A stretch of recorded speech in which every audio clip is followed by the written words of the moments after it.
What I would say is that, again, there are so many exceptional autistic people, and for so long, I think that neurotypical society just has so many assumptions about autistic people. It was funny, there was one woman I interviewed in the book, her name is Marcel Champy.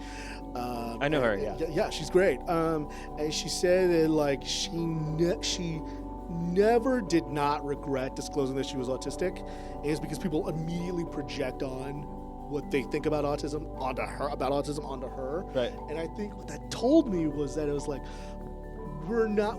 after all these years, people are still projecting what they think onto autistic people, and not what is reality.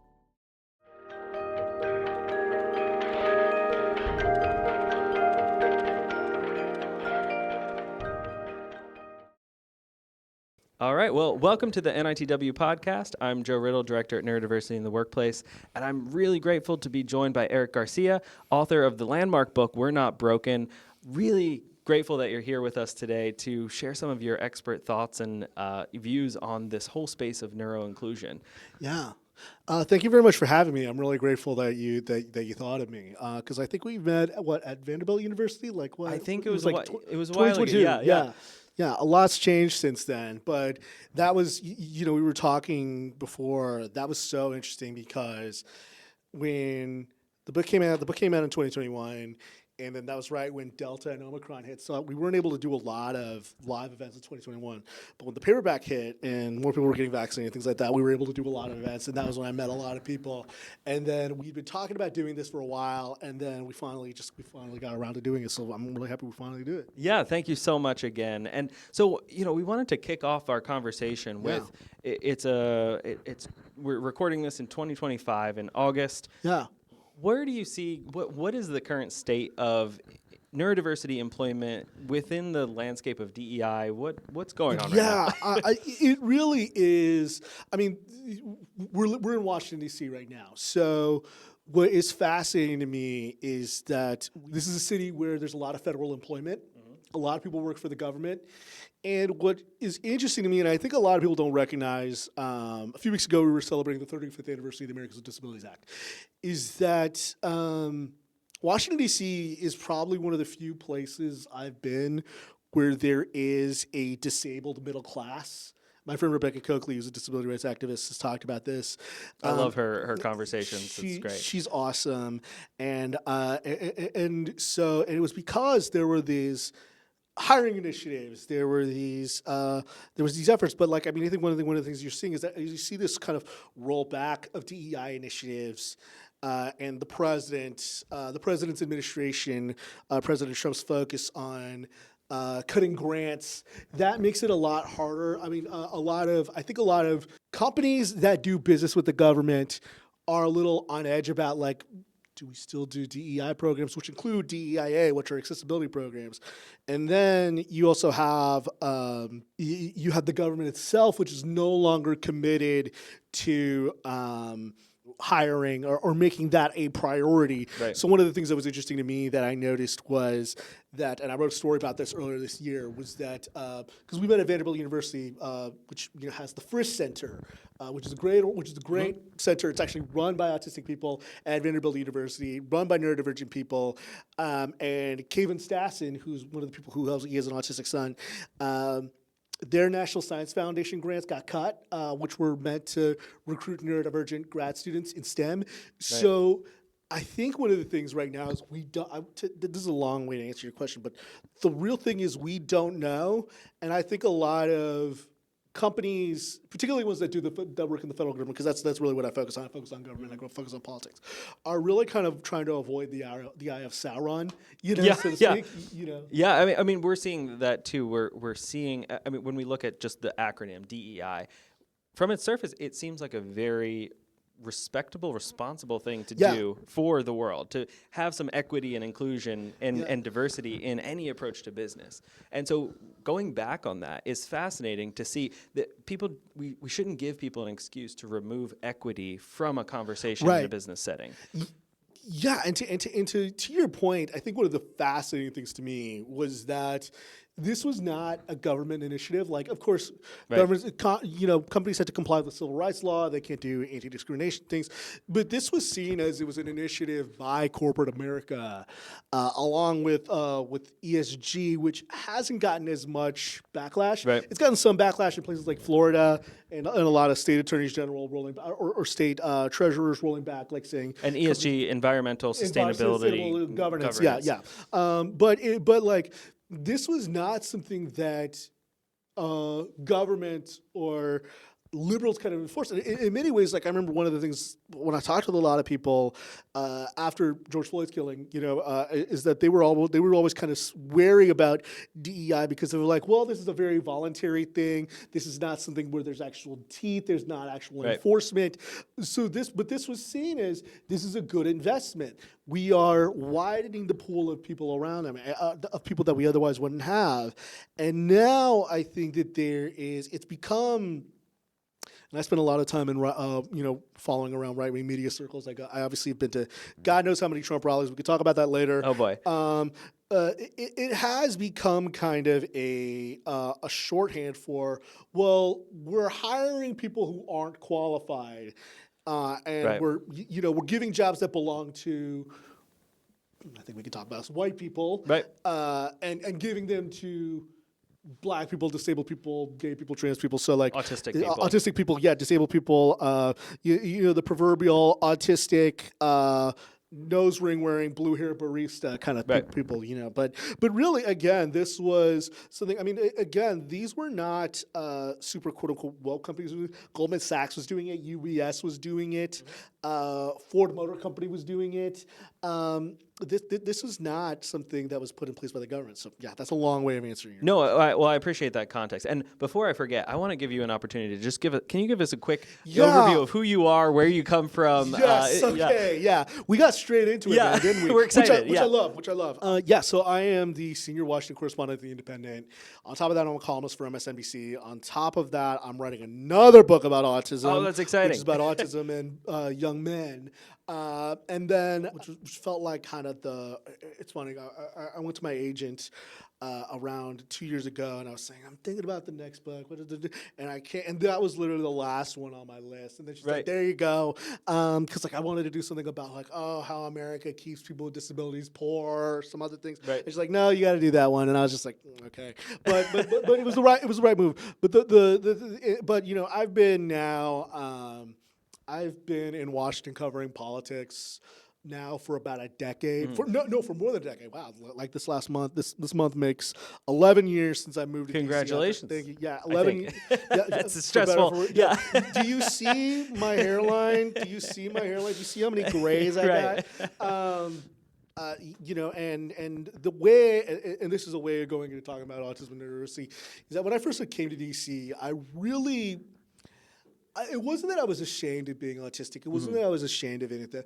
It was just like it was nobody's damn business. Right. So it was kind of one of those things where my first job was at Market Watch, which I was really bad at covering financial regulation. It just wasn't something I was interested in doing. Right. But then my second job was covering economics and politics at National Journal, which was a great job. I loved it. And I was at a party for a guy by the name of Tim Mack, and he offered me a drink, and he said, I said, I'm autistic, and I can't, medicine I take doesn't mix with alcohol. And then I developed a drinking problem later. We can talk about that later. Then I got sober. But then the point being is that instead of him saying, oh, come on, have a drink, he said, wow, and Tim, he covered national security. And he was like, oh, there's a lot of autistic people in D.C. And he's right. Like, I mean, if we just go across the river to Pentagon City, nearly every intel officer, the cybersecurity expertise. If we take like a little bit further of a drive down to Quantico, where the CIA is, like, again, we're probably going to see a lot of autistic people. And he's like, you should write something about that. And I was like, I'm happy doing what I'm doing. I'm covering economics, I'm covering politics. I'm happy covering what I'm covering. And then what happened was, and I still am, and that's literally just this morning I was writing about the latest inflation report, and but the thing that I was interested was, but then like what happened was they shut down the print edition of the magazine, and our editor, Richard Just, wonderful human being, he said, just pitch these pieces that like go for it. He's like, what are they going to, because they were gonna shut down the print magazine and everything was going to go behind a paywall. Right. And so it was he was like, what are they going to do, fire me? And I kind of love that. So I pitched that idea that Tim had suggested. And then initially it was going to kind of be this kind of like fun, the secret lives of autistic people in DC, especially because like DC is such a social city. You know, you get business cards at happy hours. You know, you meet people on the hill. It's like, how you doing? You go to these parties on weekends, right? Like I was doing that night. And then Richard, God love him, he said, well, why should this piece need to exist?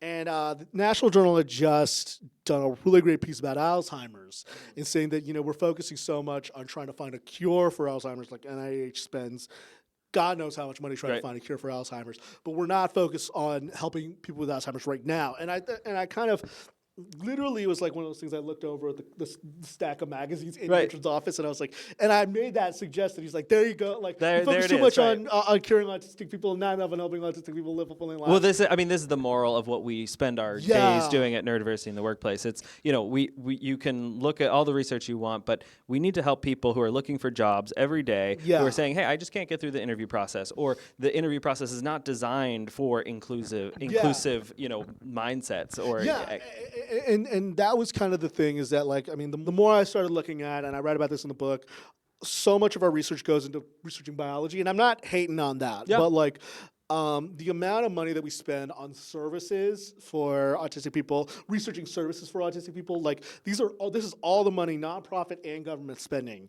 goes, like, it's a drop in the bucket for like services and lifespan issues. And like, look, autistic people are only going to be kids for 18 years. Right.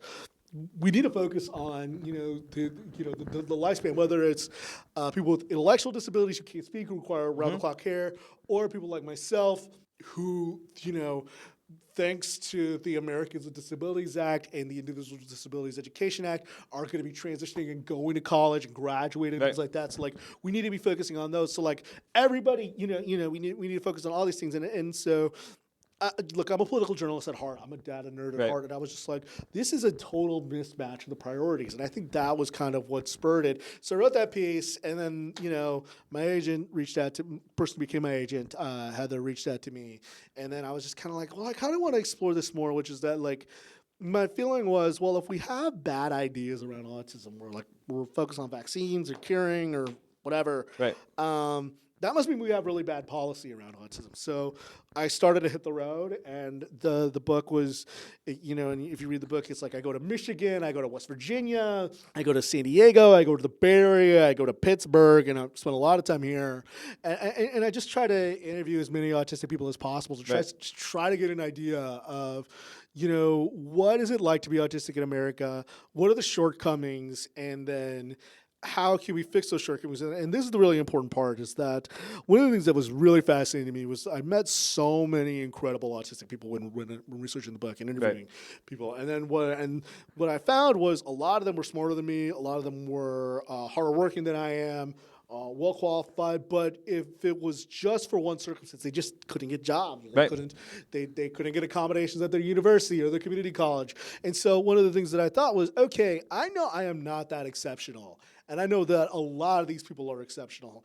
And so what that said to me was at a certain point, you start out to questioning the systems. Right. And look, again, I'm a political journalist, and I'm interested in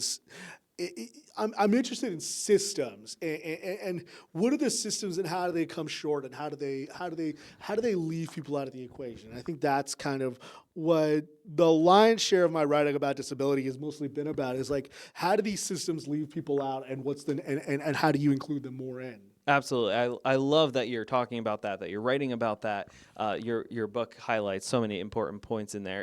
If you were to share, a high-level takeaway from that road trip where you're talking to people, what would be your what have you come to learn now after, it's been out for a few years now, right? Yeah, 4 years now. So reflecting back, what comes to mind? Yeah, it's what I would say is that, again, there are so many exceptional autistic people, and for so long, I think that neurotypical society just has so many assumptions about autistic people. It was funny. There was one woman I interviewed in the book. Her name is Marcel Champy. I know her. Yeah, she's great. And she said that like she never did not regret disclosing that she was autistic. And it's because people immediately project on what they think about autism onto her. Right. And I think what I would say did not regret. Yeah, so she always regretted it. Right, so right. she always regretted it. Yeah. That double negatives, folks. But the what that told me was that it was like we're not after all these years, people are still projecting what they think onto autistic people. And not what is reality, you know. I mean, and now I think that's especially relevant now because we have a Health and Human Services secretary who talks about how autistic people can't get a job, they'll never go on a date, they'll never go to school, they'll never play baseball. From an official podium with a seal of the United States. Yes, it's incredibly destructive doing so. You know. Yeah, I was actually at that press conference. Were you? Wow. Yeah, and like I made it a point because like I got there. And I wanted to be dead in his radius, and I got the first question in the press conference. But it was like, and it was funny because like I can talk, and we'll go back to what the restraint that you must have had to be in that room. Oh my gosh. But the point that I made was it was funny because when he said those remarks, they'll never get a job, things like that. It's funny because I heard so many parent advocates say that for so long that wasn't the part that fazed me initially. Right. It was the fact that he was just totally misrepresenting the data. It wasn't until afterward that my colleague Richard Hall was like, "That was some really horrible things he said about autistic people." And I was like, "Yeah, the data." He's like, "No, the baseball, the never get a job, never go on a date thing." And I was like, "Oh, because like if you're used to that." Because I'm used to that, and I'm sure you've heard that. And it's like, but it kind of exposed what a lot of people think about autism to the world, and I think a lot of people were horrified by it. But the point that I'm making, and this is a long-winded way of going about it, is that now we have as the top public health official in the United States saying all this and presuming incompetence around autistic people. And that is going to set the benchmark for how American policy around autistic people is viewed. It's not going to be a point of view of what do these people need, what do these people how do we help them live the most fulfilling lives? It's going to be, this is a problem. These are people afflicted, and therefore, how do we fix them, or how do we stop autism? When, like, guess what? You're not going to be able to stop autism. Sorry, folks. And it's the opposite of inclusion. It's this exclusionary way of talking about it, way of framing the problem to begin with, that is really against, and not to mention the lack of data that he's using is maddening. So not just lack of data, but willful misrepresentation of the data. Literally the day before he gave this press conference, I took the liberty of reading the actual report that he was talking about, the CDC report, which was compiled before he became HHS secretary, and it just completely contradicted what he was talking about because there isn't an epidemic. What we've seen is that the spikes in numbers come from the fact that lower socioeconomic circles are getting better diagnoses, which is a good thing. We're seeing the gender gap closing a little bit more, depending on which way you read it and interpret it. We see the racial gap closing a little bit more, but it was just, again, it wasn't just like ignorance, it was willfully lying about the data. Yeah, and what we see is this really terrible chain reaction happening with on the one hand we have the Health and Human Services Secretary putting out this false data and putting out a narrative about autistic people in that process. And then on the other side, we see the administration putting out these anti-DEI laws. Yes. The two of those combined, what does that do to our world? What it does is, so I don't know if you remember, literally, Trump was in office for like a week or 2 weeks when there was that plane crash on the Potomac. And what was interesting to me was that immediately, my first job in Washington D.C., I was an intern in the White House in the mailroom during the Obama administration, and like that was like kind of my formative because like I remember because like and it's I knew, a really cool first internship. I love that. I know, right? But like I got to know through that, I've gotten to know a lot of Bushies, like people who I call them Bushies, people who work for for George W. Bush, about like how he consult people after 9/11, and then right when I was an intern in the Obama administration, there had just been that shooting in Tucson, and Obama really sought to kind of soothe people, and Trump immediately took to insulting people with disabilities, said that like it was the hiring initiative for people with intellectual disabilities was what caused it, even though there are no people with intellectual disabilities who are pilots or things like that. And it was fun.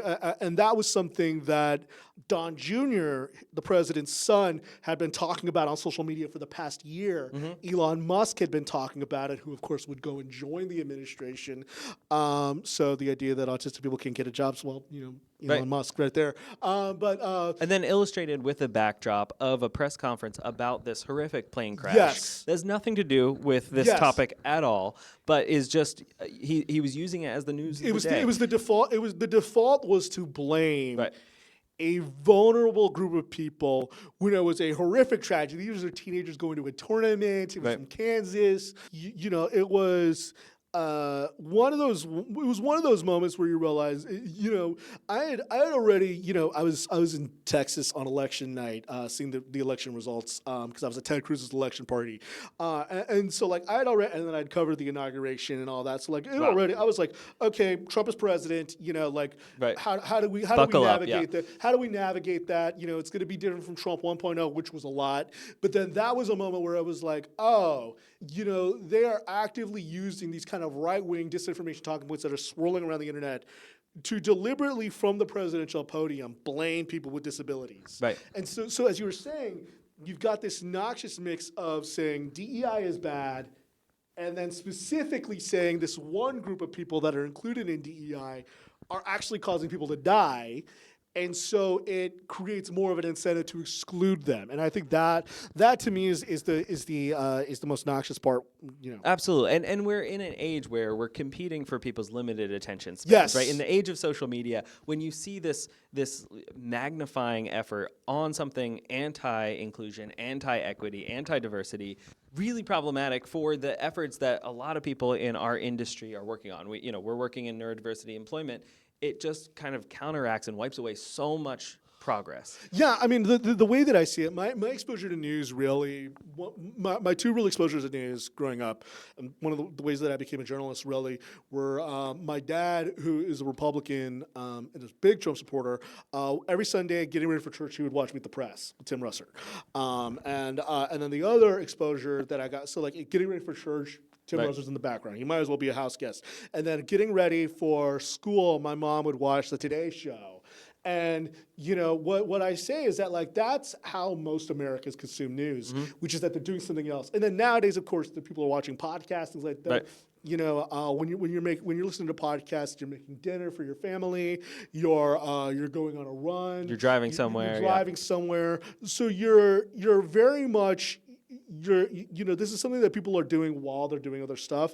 And so they're only going to take the key points. So when you have the president saying that people with disabilities cause a plane crash, or you have the Secretary of Health and Human Services, the top public health official, saying that, saying all these things about autistic people, it sticks. And the point that I make is that, look, we know about this stuff. We know what's true. We know what's not true. But for a lot of people, the point that I make is that, like, look, a lot of people know that RFK Jr. is a crank. But it was funny. Coming yesterday, I was getting ready for the news day. I was looking at a poll of the most popular public officials in America. Bernie Sanders was number 1, AOC was number 2, and then RFK Jr. was number 3. Wow. Now he was still -4, but the fact of the matter is that's still more people. He's still one of the most well-liked figures. Right. Trump was actually like -16, and then Elon Musk was way on the bottom. But the point that I'm saying is that a lot of people listen to what Robert F. Kennedy Jr. says. Like my stepdad came from an Irish American family. He's in his 70s, so look, the Kennedys were royalty to him.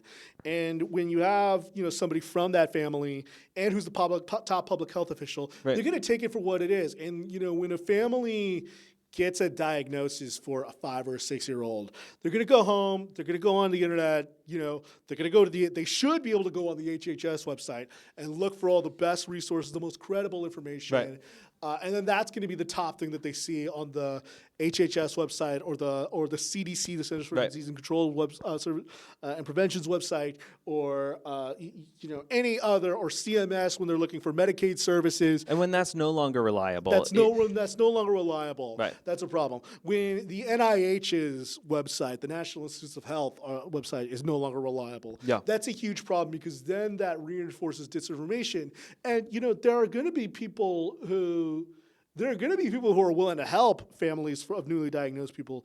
But in between, and this, I'm sure PhD grad students are going to be researching this for a long time. The Kennedy years of autism, I'm sure any future PhD students, this is your dissertation right now, right?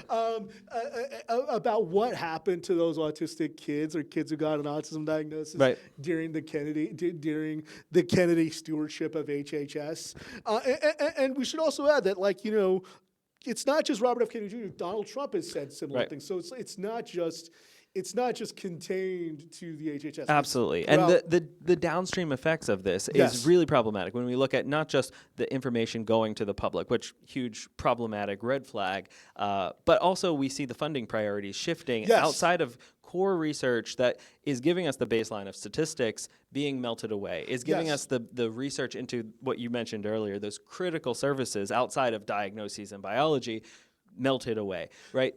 This is going to take us a long time to rebuild. So what in this vein, we're seeing these problems unfold. It's been a rough 6 months, 7 months to be in this space. But what do we do with all of this? It's like, do we just sit here and wait till this is over? Well, how do we respond? I mean, I think that it's going to be, to be completely blunt, it's going to take a lot to undo what is being done right now. But I think the best thing that you could do, one of the things that I say to anybody, it's funny, I was going through old CDC numbers for my next book research, and I saw that a lot of the old info was archived now that RFK Jr.'s in. And so, what I would say is, any old research or information that you're doing, for your research and things like that on government websites, download them now so that you could have them for posterity before, they just completely get disappeared. And then the other thing I would say is, it's really going to be on corporate America. It's going to be really on nonprofits and universities to step into that void. They can't do all of it just because the American government is a huge entity. Right. But stepping into it, but there are some things where nonprofits, corporate America, and social media can offer an alternative. There are other avenues. I think one of the difficult things is that it's just that a lot of those things require a big partnership from something like the federal government. Right. It's going to be more disparate and spread out. That's going to be really, really hard to. Right. There's not going to be one central database like there is now, like there was, just 7 months ago. Yeah, and one central database, a problematic phraseology there. But yeah.